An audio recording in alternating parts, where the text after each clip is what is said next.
भूगोल का अध्ययन करने वाले हैं। ठीक है, एक तरफ से हम लोग वर्ल्ड ज्योग्राफी को पढ़ें और दूसरे तरफ से इंडियन ज्योग्राफी को पढ़ते हुए चलते हैं।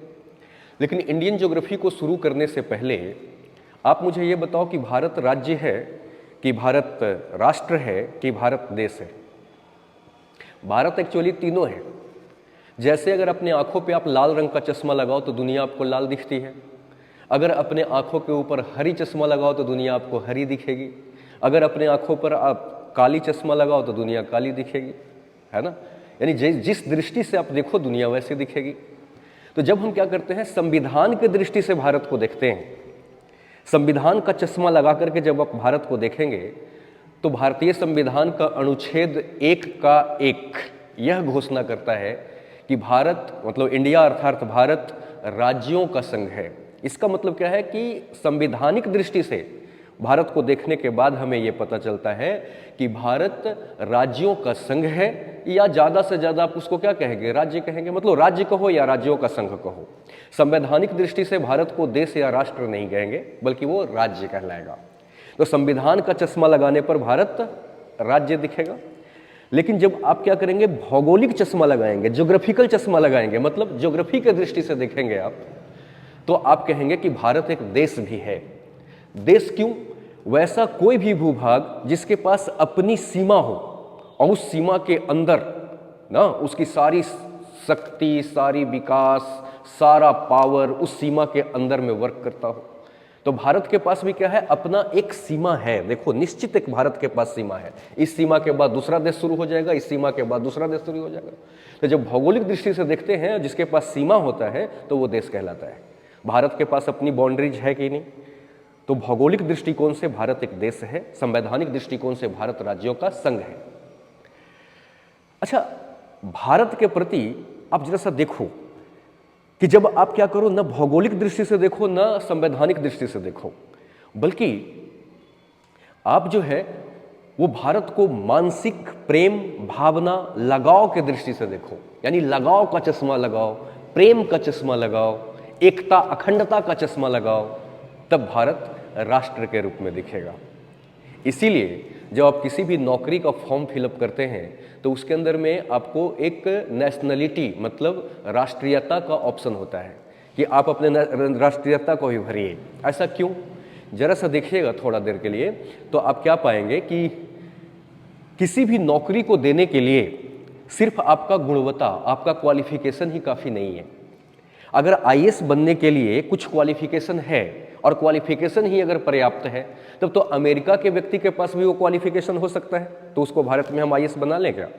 पाकिस्तान के व्यक्ति के पास भी आईएएस बनने की क्वालिटी हो सकती है, तो क्या हम उसको भी भारत में आईएएस की नौकरी दे दें क्या? नहीं दे सकते, क्योंकि नौकरी देने के लिए गुणवत्ता होने के साथ साथ ये भी देखा जाता है कि आपका भारत से कितना लगाव है, भारत के प्रति आपके मन में कितना श्रद्धा है, भारत के प्रति आपके मन में कितना निष्ठा है, ताकि आप लॉयल होकर के काम करें, आप लॉयल्टी के साथ काम करें। तो भारत के प्रति एक्चुअली जो भावना है वही तो क्या है, आपका राष्ट्रवाद का सिद्धांत है। तो राष्ट्र कब कहेंगे? जब मानसिक स्तर से देखा जाए, लगाव की दृष्टि से देखा जाए, नहीं तब उसको राष्ट्र कहेंगे। तो हम सभी भारतीयों के मन में भारत के प्रति अटूट प्रेम है और भारत के विचारों के साथ, भारत के संस्कृतियों के साथ, भारत के सभ्यता के साथ इतने मजबूती से हम लोग जुड़े हुए हैं कि उसके खिलाफ जब कोई बात होता है तो मन में गुस्सा और लगता है कि कभी कभी तो ये विकराल रूप धारण कर लेता है, क्योंकि भारत के प्रति अटूट प्रेम है, अटूट विश्वास है। इसलिए भारत राष्ट्र भी है। तो भारत देश, राज्य और राष्ट्र तीनों है। तो आइए हम भूगोल पढ़ने जा रहे हैं, इसलिए भौगोलिक दृष्टि से अगर हम बात करें तो भारत एक देश है। तो इसी भारत देश के बारे में थोड़ा हम लोग बातचीत करें। तो चैप्टर खोलने से पहले थोड़ा सा अपने देश का हम लोग परिचय ले लें कि हमारा देश का परिचय क्या है। परिचय कहने का मतलब क्या है, इसको जरा समझिए। जैसे मान लिया जाए कि ये पूरा का पूरा क्या है, अपना पृथ्वी। तो आप जानते हैं कि पृथ्वी के बीच से, जो बिल्कुल बीच से उत्तरी गोलार्ध और दक्षिणी गोलार्ध को बराबर बराबर हिस्सों में काटती है, इस रेखा को हम लोग क्या कहते हैं, विषुवत रेखा या 0 डिग्री की रेखा या भूमध्य रेखा। भूमध्य रेखा क्यों कहते हैं? क्योंकि पृथ्वी को मध्य से काटती है, इसीलिए ये भूमध्य रेखा। तो भारत कहाँ है? ये भूमध्य रेखा के ऊपर, मतलब उत्तरी गोलार्ध में कि दक्षिणी गोलार्ध में? उसके बाद अगर ऐसे ऐसे बराबर बराबर आप काटो पूर्वी गोलार्ध और पश्चिमी गोलार्ध में, तो भारत कहाँ पर है? तो चलिए हम लोग भारत को पृथ्वी पर ढूंढते हैं कहाँ पर है। तो ये 0 डिग्री का है, ऐसे करते करते कहीं पर 1 डिग्री, 2 डिग्री, 3 डिग्री, 4 डिग्री, ऐसे बहुत सारे डिग्रियाँ आएंगी, है ना। और एक एक डिग्री के बीच में भी बहुत सारे लाइन होगा, उसको मिनट में बोलेंगे, क्योंकि आप जानते हैं 1 डिग्री में 60 मिनट होता है। Are you getting my point? तो अब जरा सा देखिएगा क्या होता है कि जैसे आप ये लाइन खींचते जाएंगे ना पृथ्वी पर, तो भारत, देखो एक चीज और समझना, तब आपको क्लियर कट समझ में आएगा। जब भी मैं बात कहूं कि भारत, तो भारत का मतलब यहां पर क्या होगा पता है? भारत का मतलब होगा ये भारत, मुख्य भारत, और प्लस ये अंडमान निकोबार। देखो अंडमान निकोबार जो है वो भारत के मुख्य भूभाग से जुड़ा हुआ नहीं है, क्योंकि ये वाला जो हिस्सा है इसको बोलते हैं मुख्य भारत, समझ रहे हैं? या भारत का मुख्य भूभाग, ये भारत का मुख्य भूभाग है, इसमें टूट फूट नहीं है कहीं पर। लेकिन अगर संपूर्ण भारत की बात की जाए तो मुख्य भारत प्लस अंडमान निकोबार और प्लस लक्षद्वीप, थोड़ा ये दूर है, ये सबको मिला करके हम पूरा भारत कहते हैं, समझ रहे हैं? तो जब मुख्य भूभाग की परिचय की जाएगी तो आपके दिमाग में सिर्फ इतनी सी बात आनी चाहिए, इतनी सी। और अगर संपूर्ण भारत की बात की जाए तो आपके दिमाग में ये भी और यहां तक आना चाहिए। तो भारत का जब हम बात करें कि भारत एक्चुअली पहले है कहां पर, तो हम भारत शब्द का इस्तेमाल किए हैं। अब जरा देखो नीचे बना दूं तो थोड़ा सा ज्यादा समझ में आएगा। ये वाला हिस्सा को काट, यहां से काट करके मैं ऐसे एक रफ बना दे रहा हूं, ठीक है, नीचे वाला। तो मुख्य भारत जो है उसका तो आखिरी पॉइंट यही वाला है। लेकिन पूरी भारत की बात की जाए तो अंडमान निकोबार यहां पर है, देखिए यहां पर है। तो ये मुख्य भूभाग से भी थोड़ा सा कहां आ गया है, नीचे आ गया है। तो जरा सा देखा जाए भारत जो है उसका अगर हम परिचय लिखें तो एक्चुअली क्या होता है कि मुख्य भारत की बात करेंगे तो आखिरी मतलब दक्षिणतम ये वाला पॉइंट होगा, ये वाला लाइन होगा, ये अक्षांश होगा। और उत्तरी जो सबसे ऊपर में होगा आखिरी वाला ये होगा, मतलब ये वाला यहां से गुजरेगी, यहां से ये उत्तरी हो जाएगा। और अंडमान निकोबार देखो यहां तक है, तो ये वाला हिस्सा हो जाएगा भारत का नहीं। लेकिन अगर मुख्य भारत की बात करें तो ये वाला होगा, समझ रहे हैं? तो जरा सा देखिएगा, सब भारत का जो सबसे उत्तरी पॉइंट है, मतलब आखिरी पॉइंट है ना, उसको कहते हैं इंदिरा कॉल। ये क्या है? इंदिरा कॉल। तो भारत का सबसे उत्तरी बिंदु इंदिरा कॉल, ये कहां पर है? तो ये एक्चुअली यहां पर है। इसको देखिए कॉल क्यों कहा गया, इसको समझा जाए। कॉल एक्चुअली होता क्या है कि चंद्राकार आकृति में जो चीजें कटी हुई होती है उसको कॉल कहा जाता है। तो आप यहां से देखें तो ये चंद्राकार आकृति में है, जिसको क्या कहते हैं? कॉल। तो कॉल भी कहा जाता है या ला भी कहा जाता है। इसीलिए कुछ दर्रे जो इस आकृति में खुलेंगी, जैसे नाथुला, नाथु के बाद में क्या लगा हुआ है? ला। ला का मतलब है कि वो चंद्राकार आकृति वाला में कटा हुआ हिस्सा है। आप समझ पा रहे हैं बात? तो जरा सा देखिए कि भारत की जो सबसे ऊपरी बिंदु है वो क्या है? ये वाला पॉइंट, ये क्या है? इंदिरा कॉल, ठीक। और भारत की जो सबसे दक्षिणी, भारत की बात हो रही है, मतलब मुख्य भारत की बात नहीं, पूरी भारत की बात हो रही है। तो भारत के इससे भी नीचे भारत है, मतलब यहां तक भारत है, देखिए, क्योंकि अंडमान निकोबार का लास्ट वाला पॉइंट लेंगे ना। तो एक्चुअली थोड़ा सा एक चीज और समझिएगा, ये जो ऊपर वाला हिस्सा है ये वाला, ये है आपका अंडमान, और ये वाला जो हिस्सा है ये है आपका निकोबार।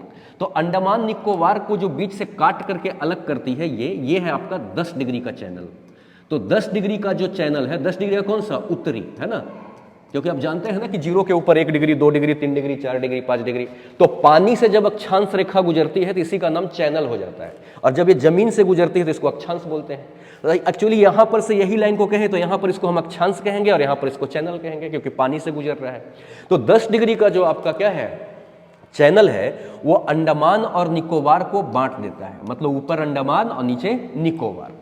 तो निकोबार का जो सबसे नीचे में ये जो द्वीप आपको दिख रहा होगा, सबसे नीचे, यहां भी द्वीप है, यहां भी है, यहां भी है, लेकिन सबसे आखिरी वाला जो ये द्वीप है इसका नाम है ग्रेट निकोबार। समझ रहे हैं? ये है आपका ग्रेट निकोबार, निकोबार का सबसे लास्ट वाला, ये क्या है? ग्रेट निकोबार। और ग्रेट निकोबार का जो दक्षिणतम बिंदु है ये, मतलब सबसे लास्ट में, ये भारत के सबसे आखिरी बिंदु होगा, इसका नाम है इंदिरा पॉइंट। ये क्या है? इंदिरा पॉइंट, ठीक है। तो भारत की उत्तरी बिंदु इंदिरा कॉल और दक्षिणी बिंदु इंदिरा पॉइंट। इसका पुराना नाम पिग्मिलियन पॉइंट भी था, समझ रहे हैं? तो इसको पिग्मिलियन भी कहा जाता था, इसको पिग्मिलियन पॉइंट भी कहा जाता था, और इसको पार्सन पॉइंट भी कहा जाता था, समझ रहे हैं? तो पार्सन पॉइंट या पिग्मिलियन पॉइंट या इंदिरा पॉइंट, तीनों इसी का नाम है, समझ रहे हैं? इसलिए घबराने की जरूरत नहीं, इन तीनों में से कोई भी ऑप्शन मिले तो आप समझेंगे कि यही है। तो भारत का ये सबसे दक्षिणी बिंदु। अब देखिएगा एक्चुअली क्या है कि ये जो है, ये भारत की सबसे दक्षिणी बिंदु जो है, सबसे दक्षिणी बिंदु भारत की, ये जो है वो क्या है? 6 डिग्री 45 मिनट। 6 डिग्री 45 मिनट का जो ये लाइन है, समझ रहे हैं, ये इस बिंदु को टच करती है। और उत्तरी वाला में जो ये वाला है, जो इंदिरा कॉल को टच करते हुए क्रॉस करती है, समझ रहे हैं, ये है 37 डिग्री 6 मिनट, 37 डिग्री 6 मिनट। इसका मतलब क्या है? अब भारत का परिचय कैसे बताएंगे? तो कहेंगे कि हमारी जो भारत देश है वो 6 डिग्री 45 मिनट उत्तरी अक्षांश तथा 37 डिग्री 6 मिनट उत्तरी अक्षांश के बीच में भारत स्थित है। ये तो अक्षांश वाले के बीच में हो गया। ठीक उसी तरीके से जब आप आएंगे तो भारत ऐसे ऐसे ऐसे ऐसे, तो लास्ट में कोई तो पॉइंट होगा। तो ये अरुणाचल प्रदेश का सबसे आखिरी पॉइंट है ना, भारत का जो बिल्कुल पूर्वी में है। तो अरुणाचल प्रदेश के अंदर में जो ये आखिरी पॉइंट है, यानी भारत का सबसे पूर्वी बिंदु, इस बिंदु को बोलते हैं किबिथु, है ना, किबिथु। तो भारत की सबसे पूर्वी बिंदु जो है वो क्या है? किबिथु है, जो अरुणाचल प्रदेश में है। और भारत की जो सबसे पश्चिमी बिंदु है वो गुजरात के अंदर में सर क्रिक के पास में गोहार मोती, समझ रहे? तो गोहार मोती जो है वो सबसे पश्चिमी है और किबिथु जो है वो सबसे पूर्वी है। तो यहां से जो ऐसे आपको पता है ना कि ये लाइन जो खींचते हैं वो अक्षांश होता है और ये लाइन जो खींचते हैं वो देशांतर होता है, ठीक है। तो जरा एक्चुअली क्या है कि यहां पर आपका 0 डिग्री है, तो 0 डिग्री से इधर क्या होगा? पूरब। तो भारत जो है वो 0 डिग्री के इस साइड है, तो मतलब पूरब में होगा। तो 0 डिग्री के सामने से अगर हम मतलब आगे पूरब में इस लाइन को टच करते हुए चलें, क्यों? क्योंकि इस बिंदु को इसलिए टच कर रहे हैं कि यहीं तक हमारा भारत है। तो ये वाला जो आपका है ना, ये है 68 डिग्री 7 मिनट, क्या? पूर्वी देशांतर। 68 डिग्री 7 मिनट पूर्वी देशांतर। ये भारत का यहां से शुरू होगा भारत, और यहां आखिरी किबिथु पर हो रहा है। तो किबिथु के पास से जो ये देशांतर ये जो गुजरती है, ये है 97 डिग्री 25 मिनट, 97 डिग्री 25 मिनट। तो अब आपसे पूछा जाए कि भारत कहां पर है, तो क्या परिचय देंगे? तो भारत का परिचय होगा कि भारत जो हमारी देश है वो 6 डिग्री 45 मिनट क्या उत्तरी अक्षांश से 37 डिग्री 6 मिनट उत्तरी अक्षांश के बीच तथा 68 डिग्री 7 मिनट पूर्वी देशांतर और 97 डिग्री 25 मिनट क्या पूर्वी देशांतर के बीच में हमारा देश स्थित है। ये संपूर्ण भारत है। लेकिन मुख्य भारत की जब बात की जाए तो मुख्य भारत का ये वाला हिस्सा हो जाएगा, ये है आपका 8 डिग्री 4 मिनट, समझ रहे हैं? तो 8 डिग्री 4 मिनट ये मुख्य भारत का ये वाला बिंदु यहां से गुजरती है। तो कोई पूछेगा मुख्य भारत कहां से कहां तक है, तो क्या कहोगे? 8 डिग्री 4 मिनट से लेकर 37 डिग्री 6 मिनट तक उत्तरी अक्षांश और 68 डिग्री 7 मिनट से लेकर 97। बाकी सब तो सेम रहेगा, बस यही तो बदल गया ना। लेकिन अगर संपूर्ण भारत की बात की जाए तो अब 6 डिग्री 45 मिनट से परिचय देंगे। क्या आप समझ पा रहे हैं बात? तो भारत की सबसे उत्तरी इंदिरा कॉल, सबसे दक्षिणी इंदिरा पॉइंट, ठीक। लेकिन मुख्य भारत की जो सबसे दक्षिणी है वो कौन सा है? तो ये क्या है? तमिलनाडु के अंदर में कन्याकुमारी। कन्याकुमारी का जो सबसे दक्षिणी बिंदु है उसका नाम है केप कोमोरीन। केप कोमोरीन, है ना? तो केप कोमोरीन जो है वो भारत का सबसे क्या है? दक्षिणी बिंदु है। ये भारत की अगर हम बात करें, जरा सा इसको मैं आपको क्लीन कर लूं क्योंकि काफी चीजें आपको समझाना बाकी है। अब जरा से एक चीज ध्यान से देखो, तो उत्तरी बिंदु कौन सा था? इंदिरा कॉल।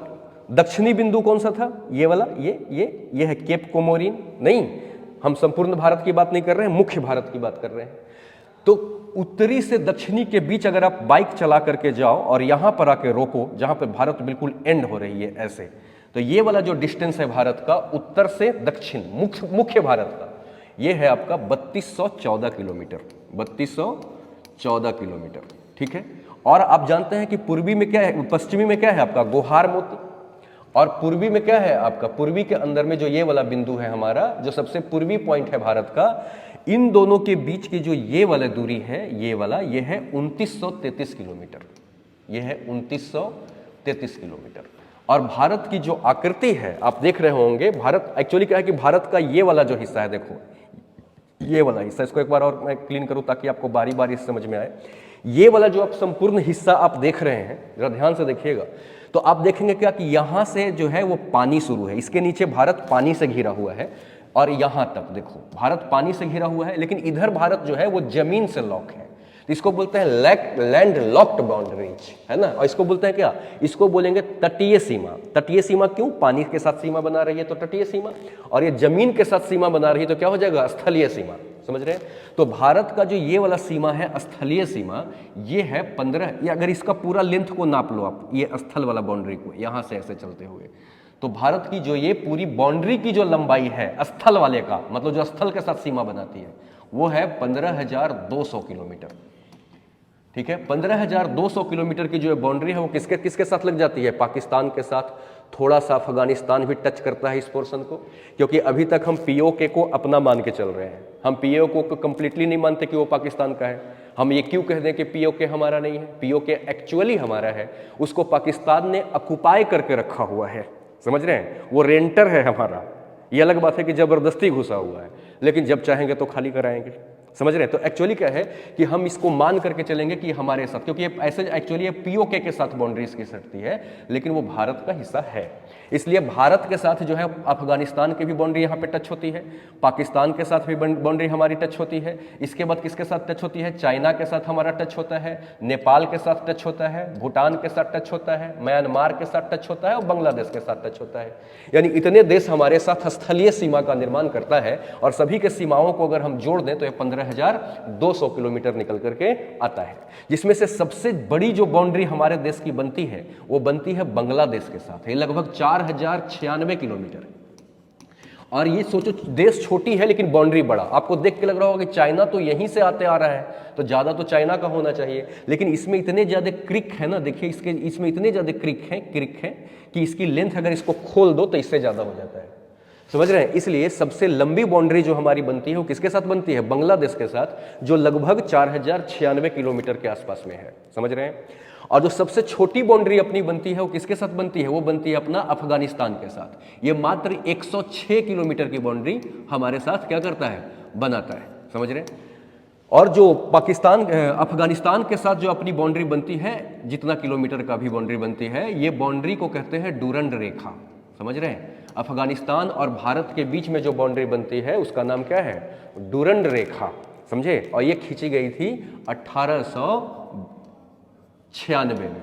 1896 ईस्वी में डूरंड रेखा का निर्माण किया गया था, जो भारत और किसके साथ? उस समय पाकिस्तान क्या था? भारत ही था, मतलब भारत और अफगानिस्तान के साथ। ठीक इसी तरीके से जो चाइना के साथ अपनी बाउंड्री लगती है उसका नाम है मैकमोहन। मैकमोहन, समझ रहे हैं? मैकमोहन ये बनाई गई थी 1914 ईस्वी में, जिस समय फर्स्ट वर्ल्ड वॉर हुआ था। फर्स्ट वर्ल्ड वॉर के टाइम में मैकमोहन रेखा 1914 में भारत और पाकिस्तान चाइना के बीच में निर्धारण हुआ। इसके बाद आप जानते हैं कि जिस समय बाउंड्री बनाई गई थी तो बांग्लादेश जो था वो पूर्वी पाकिस्तान था। बांग्लादेश जो है वो पाकिस्तान से बंटवारा करके अलग देश बना 1971 में। हमारे साथ जो 1947 में बंटवारा हुई थी तो ये वाला भी हिस्सा पाकिस्तान था और ये वाला भी हिस्सा पाकिस्तान था। ये पश्चिमी पाकिस्तान था, ये पूर्वी पाकिस्तान था। लेकिन 1971 में यहाँ पर इन दोनों के बीच में विभाजन हुआ, जिसमें भारत ने काफ़ी राजनीतिक भूमिका निभाई, समर्थन किया बांग्लादेश को और ये बंटवारा कर लिया। समर्थन हम लोगों ने क्यों किया? क्योंकि एक्चुअली क्या होता था कि ये लोग, इनका हिस्सा यहाँ भी, इनका हिस्सा यहाँ भी, तो ये कहते थे कि हम अपने देश जा रहे हैं, यहाँ पर बीच में हमारे यहाँ कुछ अप्रिय घटनाएं घटित करवा जाते थे, कुछ ऐसा काम कर जाते थे जो हमारे लिए नुकसानदायक होता था। तो हम चाहते थे कि इनका ये ड्रामा जो है वो बंद हो जाए, इसलिए हमने भी थोड़ी सी भूमिका निभाई। IR में इसका ज़्यादा क्लियर होगा। अभी हम ज्योग्राफी पढ़ रहे हैं तो थोड़ा सा परिचय देते हुए निकलूंगा, ज़्यादा डिटेल्स में हम वहाँ IR में चलेंगे, तब आपको क्लियर कट समझ में आएगा कि हमने कैसे गेम करके और इनको तोड़ा, समझ रहे हैं? तो अब थोड़ा सा देखिएगा क्या है कि हाँ, कि जिस समय विभाजन हुआ था तो ये भी पाकिस्तान था, ये भी पाकिस्तान था, तो इसके बीच की जो बाउंड्री हमारे साथ बन रही थी, इसके बीच की जो हमारे साथ बाउंड्री बन रही थी, एक्चुअली टोटल पाकिस्तान के साथ ही तो हमारा बाउंड्री था। तो इसकी बाउंड्री और इसकी बाउंड्री, यानी पाकिस्तान के साथ भारत की बाउंड्री और बांग्लादेश के साथ भारत की बाउंड्री, ये दोनों को कहा जाता था रेड क्लिफ कहा जाता है। रेड क्लिफ है ना, रेड क्लिफ, रेड क्लिफ, समझ रहे हैं? तो रेड क्लिफ जो है ये बनाई गई 1947 में, जिस समय हमारा देश आज़ाद हुआ। तो ये कुछ बाउंड्रीज की बातें हुई। अब थोड़ा सा आइए, हमने अभी एक बात कही छोटी सी कि स्थलीय सीमा की टोटल लंबाई 15,200 किलोमीटर है, समझ रहे हैं? अब तटीय में आइए, तो तटीय जो है वो अपने पास दो तरीके का है। एक तो अंडमान निकोबार जो भारत से दूर है, लक्षद्वीप जो भारत से दूर है है ना, हम बात कर रहे हैं अभी सिर्फ इसका मुख्य भारत के तटीय सीमा। इस बाउंड्री को अगर पानी के साथ वाला बाउंड्री को मुख्य भारत को अगर माप लिया जाए, ये वाला बाउंड्री, तो आपको मिलेगा 6100 किलोमीटर, जो ये बाउंड्री की लेंथ है। और अगर अंडमान निकोबार वाला बाउंड्री, क्योंकि अंडमान निकोबार मान लो इतनी बड़ी है, तो इसकी चारों साइड से तो पानी ही तो है, और लक्षद्वीप का। और अगर अंडमान निकोबार में अगर आप आओ तो देखोगे इसकी भी बाउंड्री चारों तरफ से क्या है, पानी के साथ ही तो है। तो इनकी भी अगर बाउंड्री की लेंथ इसमें क्या कर दिया जाए, जोड़ दिया जाए, तो ये हो जाता है 7516.6 किलोमीटर।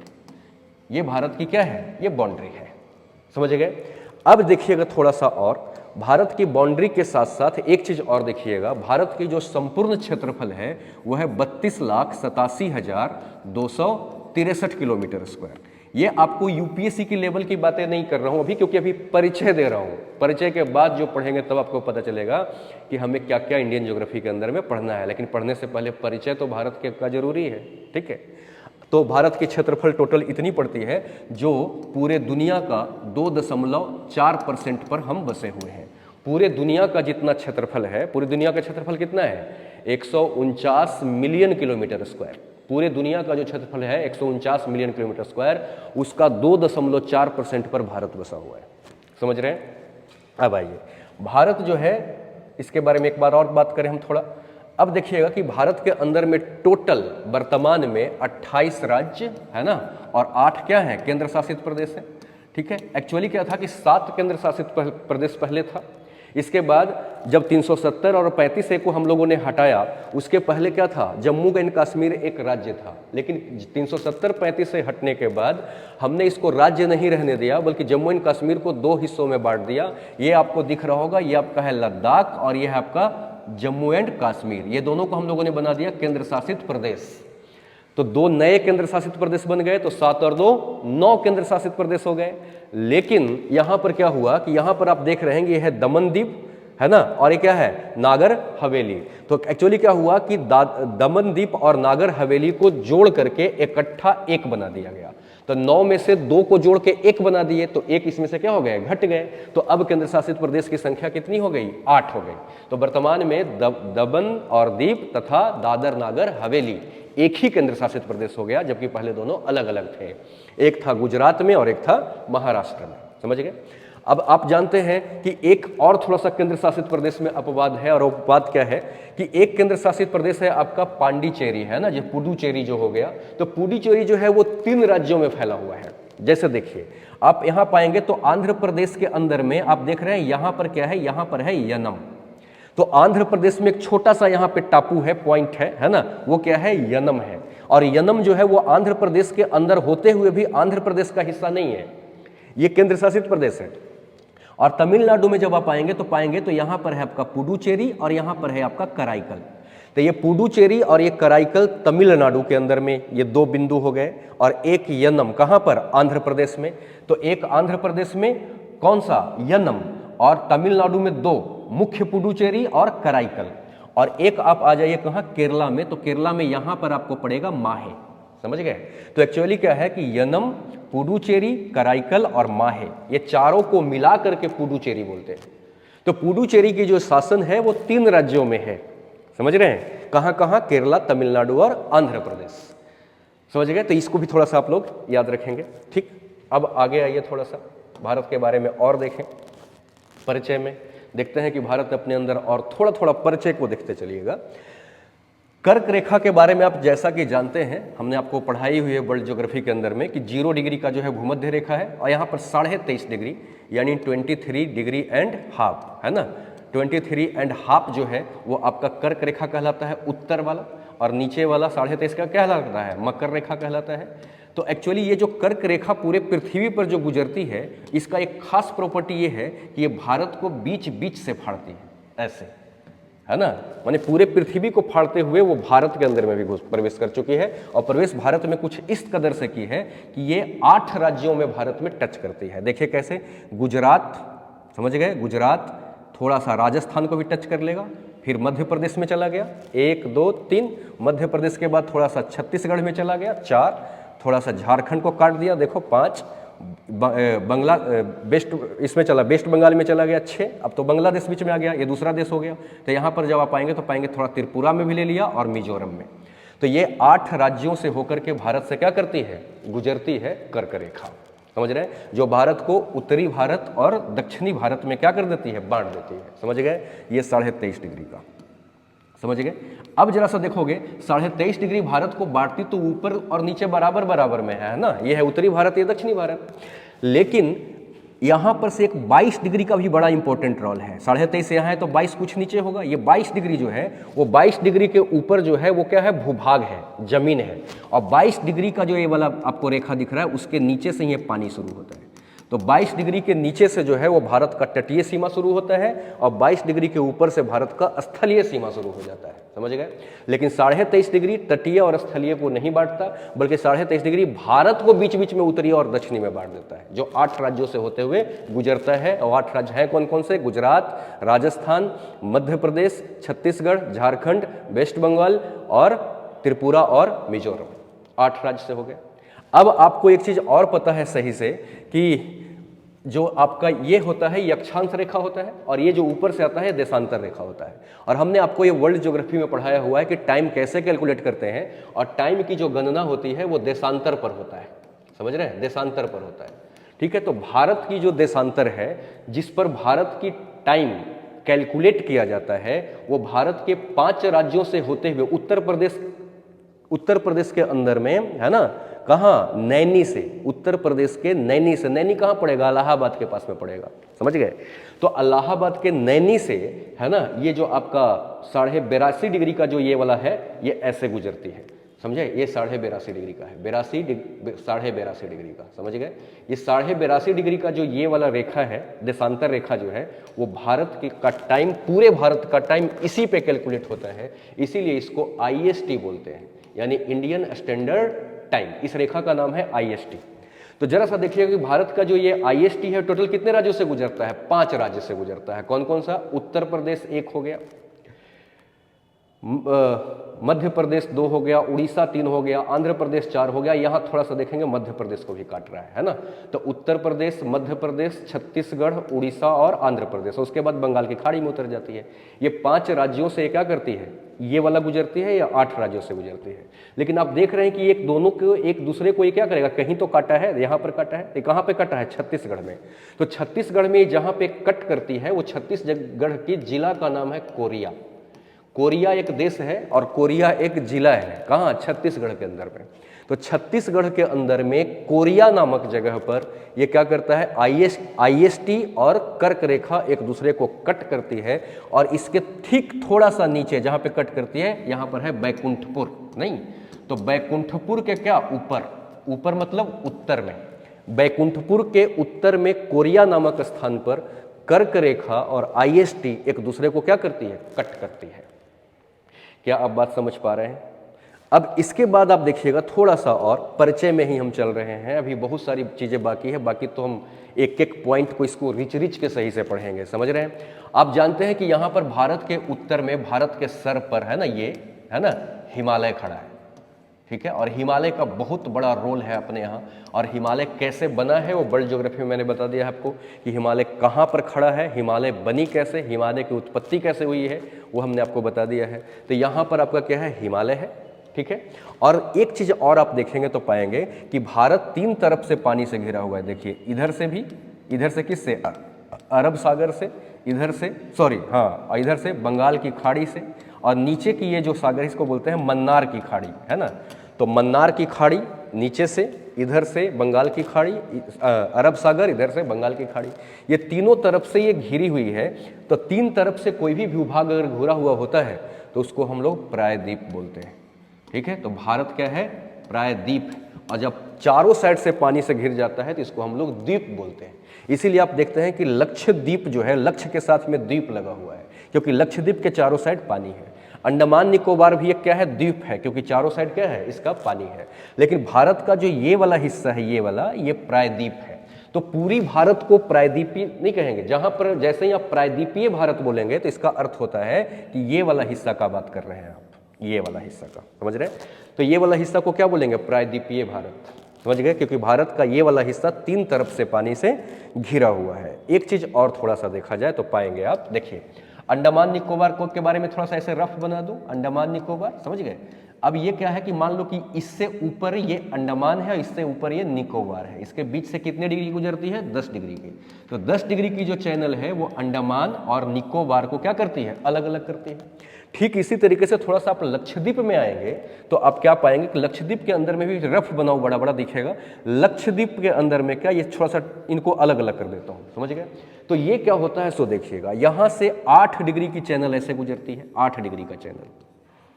तो 8 डिग्री का जो उत्तरी चैनल है वो क्या करती है, वो करती है मालदीव और मिनीकॉय को अलग अलग करती है, समझ रहे हैं। मिनीकॉय और मालदीव को अलग अलग करती है, ये है मालदीव और ये है मिनीकॉय।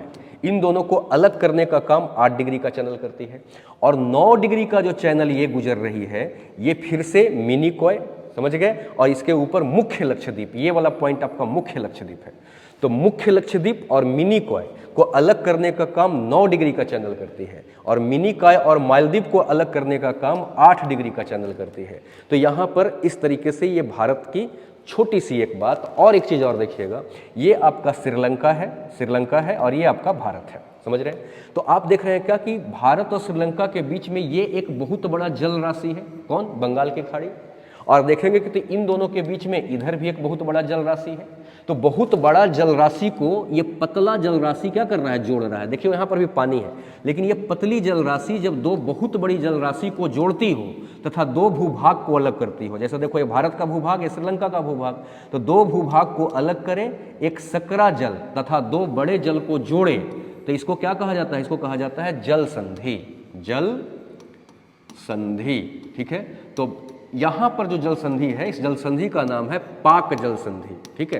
तो पाक जल संधि जो है वो अलग किसको किसको करती है, मुख्य भारत और श्रीलंका को, तथा जोड़ती किसको किसको है, देख लो, समझ गए। तो एक्चुअली क्या है कि ये कुछ इसका हिस्सा है। एक बात और थोड़ा सा देखिएगा परिचय में, अभी हम सिर्फ परिचय में ही हैं, तो आप खास चीज एक चीज और पाएंगे कि अपना जो ये भारत है, इसकी खास बात यह है कि दुनिया की ये एक लौता देश है, एक लौता देश है पूरे दुनिया का जिसके नाम पर, समझ रहे हैं, एक पूरे महासागर का नाम है। जैसे हिंद महासागर, हिंद महासागर एक्चुअली हिंदुस्तान के नाम पर रखा गया है, इसलिए इंडिया अपने आप में एक क्या है, पहचान रखती है। क्यों? क्योंकि हिंद महासागर, अगर ये भारत का, अगर इसको क्या कर दे, माथा मान ले, माथा मान समझते हैं, सर, अगर भारत को इसका हम सर मान ले कि भारत का ये सर है और भारत का ये पैर है, नहीं तो दिन रात इंडियन ओशन भारत के पैर को क्या करते रहती है, पखारते रहती है, समझ रहे हैं। तो भारत एक ऐसा देश है जिसका हिंद महासागर उसके चरण को 24 घंटे पखारते रहती है, समझ रहे हैं। इसलिए भारत अपने आप में एक अजूबा सा देश है।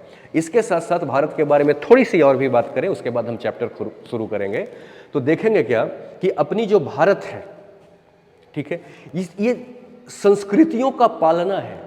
संस्कृतियों का पालना करने का मतलब हमारे देश के अंदर में हिंदू, मुस्लिम, सिख, ईसाई, नहीं, जितने भी प्रकार के रिलीजन्स हैं वो लगभग रिलीजन्स यहाँ पाए जाते हैं, और सारे रिलीजन्स में आपस में एक प्रेम का भाव कभी हुआ करता था और भारत के गोद में इकट्ठा खेला करते थे। इसलिए भारत को अगर पालना मान लिया जाए तो सारी संस्कृतियाँ उसमें बच्चों की तरह क्या करती थी, खेलती थी, समझ रहे हैं। इसलिए भारत सभी संस्कृतियों का पालना है। वर्तमान अगर कुछ सालों को अगर छोड़ दें तो आज तो हमारे अपने यहाँ धीरे धीरे लोगों में नफरत बढ़ते जा रही है, और इसमें जिम्मेदार कौन है, नहीं है, क्या है, वो आप समझिए, लेकिन नफरत बढ़ रही है, समझ रहे हैं। अब वर्तमान में नफरत बढ़ रही है, लेकिन एक टाइम में यहाँ पर प्रेम की गंगा बहती थी। इसलिए भारत संस्कृतियों का धनी है, भारत सभ्यताओं का धनी है, भारत पौराणिक इतिहास का अपने आप में एक बहुत बड़ा प्रमाण है। भारत नहीं, अगर भौगोलिक दृष्टि से देखा जाए तो भारत की स्ट्रक्चर कुछ ऐसा है कि उत्तर के तरफ से प्रहरी के रूप में, बॉडीगार्ड के रूप में हिमालय रक्षा कर रही है, दक्षिण के तरफ से महासागर इसको पखार रही है, रक्षा कर रही है। इसीलिए जितने भी अटैकर्स हमारे यहाँ एंट्री किए वो सब इधर से किए, क्योंकि इधर से आ नहीं सकते थे। अगर अंग्रेज को छोड़ दिया जाए जो नाव लेके बाद में आ गया था, मैं उसके आधुनिक अटैक की बात नहीं कर रहा हूँ, पुरानी अटैक की बात कर रहा हूँ। तो जितने भी अटैक हुए वो सब इधर से ही हुए, क्योंकि इधर से घुसना बहुत भारी बात थी, समझ रहे हैं। इसीलिए आप लोग देखते होंगे कि जो इधर से जब अटैकर्स आए तो यहाँ के जितने भी लोग थे वो सब इस अटैकर से क्या थे, काफ़ी लड़ते रहे। इसीलिए आप देखते होंगे लड़ाई में जब व्यक्ति कोई लड़ता है तो जोर जोर से चिल्लाता है, नहीं।